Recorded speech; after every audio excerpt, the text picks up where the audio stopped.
If Mo Salah wasn't playing for Liverpool this season, everyone would be talking about Cody Gakpo's performances week in, week out. But Gakpo's form shouldn't be a surprise to you, especially if you've been following us for a while. See, during the last Euros, we broke down how Gakpo was starting to look like a completely different player with his national team. And we hoped that this season, Arne would create the perfect conditions for him to thrive. Well, guess what? The boss has delivered. So if you're curious to find out exactly how Arne is getting the best out of his fellow countrymen, helping him rack up 11 goal contributions already this season, make sure to hit that like button, subscribe, and let's dive straight into the video. Take a look at these two pictures. They alone tell you a lot about why Gakpo has exploded this campaign. But you know us here at Panenka, we love breaking things down to the smallest details. So if you want to know exactly how Arne is getting the best out of his fellow countrymen, helping him rack up 11 goal contributions already this season, all while benefiting from his defensive output, don't forget to hit like, subscribe, and let's jump straight into the video. We've explained before why Cody Gakpo struggled in his first 2 seasons at the club, but let us give you a quick recap.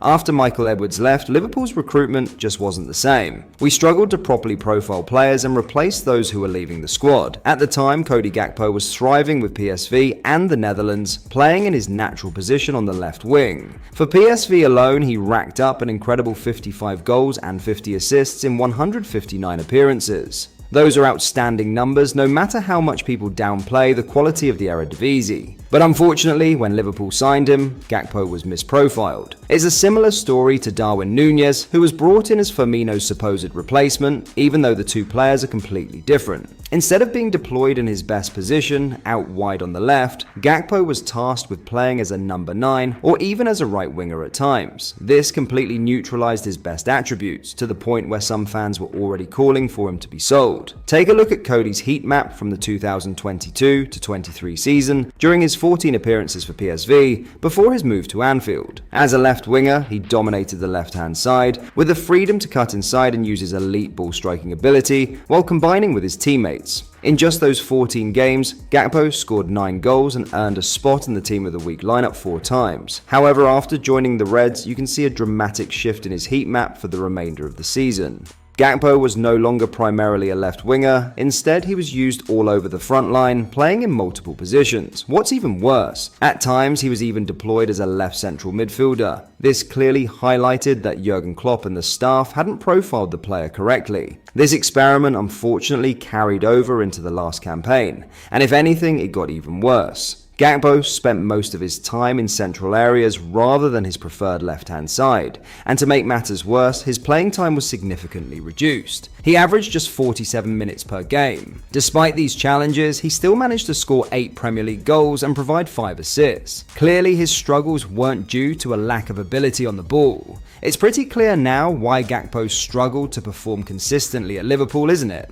By being played out of position, he never got the chance to use his explosive ball-carrying ability. Instead, he was tasked with dropping deep from the number 9 role to link up play and hold the ball. Even when he was pushed out wide, his teammates failed to create the space he needed to thrive. As a result, his strengths were completely nullified. More often than not, Gakpo found himself isolated on the left-hand side with little to no room to drive into. This forced him to pass the ball backward or sideways, making it harder for him to take on his markers. And here's the thing, Gakpo is not a pure dribbler, he's not a Jeremy Doku or a Mohamed Kudus. Now don't get us wrong, he can take on defenders, but he does it best when he's running at full pace, making dynamic runs into space rather than being static and trying to beat an opponent one-on-one from a standstill. So what exactly did Arne do to get the best out of him? Well, take a look at Gakpo's heat map from the current season. Gakpo is now being used as a proper touchline winger, holding the width on the left while having the freedom to cut inside onto his stronger right foot.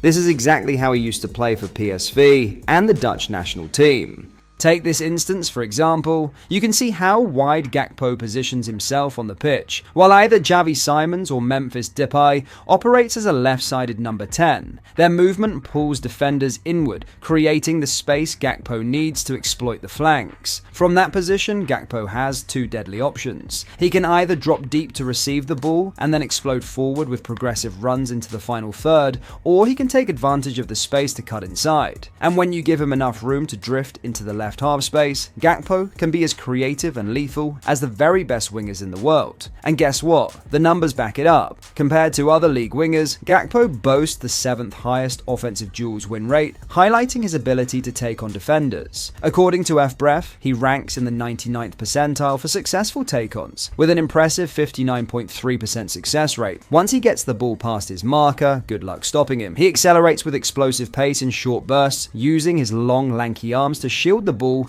and shrug off challenges. His shooting technique is also world-class. Not only are his shots powerful, but they're accurate too. So far, he's averaged 43% of his shots on target, putting him in the 82nd percentile among wingers in Europe's top 5 leagues. But Gakpo isn't just about scoring, he's a creator too. He currently ranks 9th in the league for passes into the penalty area and 13th for crosses into the box. This creativity is unlocked by his wide positioning on the left. You can see him here holding the width when Liverpool are trying to build out from the back. The narrow positioning of Robertson and the movement of Diaz and the number 10 provide Gakpo with the needed space on the left to receive the ball. Once he cuts inside and opens his body, he has the technique to curl across into the danger zone or slip a teammate into the box with a perfectly timed pass to meet their underlapping run. While many might see Gakpo solely as an attacking threat, his role under Arne Slot has been far more versatile. Let's rewind to our 2-0 win against Manchester City earlier this season. In this example, you can see how our midfielders were pulled out wide by the movement of City's players, leaving a massive gap in the midfield. This was a recurring issue in our early games under Slot, but here's the difference. Gakpo was introduced as a solution to this. He shadow-covered Rico Lewis in the left half space, closing off a key channel for City. And it didn't stop there. Using his athleticism, Gakpo also tracked Kyle Walker's overlapping runs on the touchline, while Robertson tucked inside to follow Lewis into the middle of the park. We saw something similar against West Ham, where Gakpo once again provided crucial support for Robertson on the left-hand side. His positioning helped block West Ham's access to central areas, showcasing how effective he can be defensively. But Slot isn't deploying Gakpo in this way, just to block passing lanes or mark players out of the game. His defensive contributions go beyond that. Take a look at the numbers. Gakpo ranks impressively high across various defensive metrics. He's consistent in tackles attempted, shot and pass blocks, and even ranks well for interceptions, averaging 0.62 per 90 minutes. Gakpo is even ranked as the 12th winger in the league for possession-adjusted interceptions, which highlights just how important he is in helping Liverpool regain possession with his solid defensive contributions. And once again, it all comes down to Gakpo's positioning on the left-hand side of the pitch, rather than being forced into central or right-sided roles. Football can be surprisingly simple sometimes. Put your players in the best positions to thrive and watch them turn their careers around. That's exactly what Arne Slot has been doing this season. It's not just Gakpo benefiting either. The likes of Trent, Szoboszlai, Diaz, and even Mo Salah are all performing at their highest levels, thanks to small but smart tweaks the manager has made to create the ideal conditions for them to shine.